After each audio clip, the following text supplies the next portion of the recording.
Recreating on the water. The perfect way to slow down, reconnect with the outdoors, and pick up hitchhikers. What the?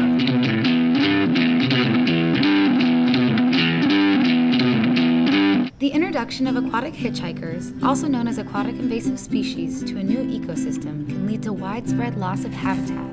Threatening wildlife depend on healthy habitats for survival. What can we do to stop aquatic hitchhikers? Clean, drain, and dry your boat. Clean off all visible aquatic plants, animals, and mud from all equipment before leaving water access. When possible, rinse equipment and boat holes with high pressure, hot water. Drain motor, bilge, and other water-containing devices before leaving water access. Dry everything for at least 5 days or wipe with a towel before reuse. When you see a mandatory boat check, make sure to stop. Watercraft inspectors aren't there to get you in trouble. They're there to help and give your boat a solid deep clean when needed.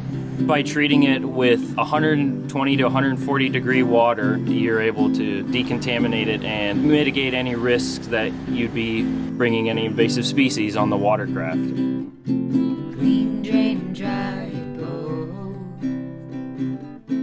before you float.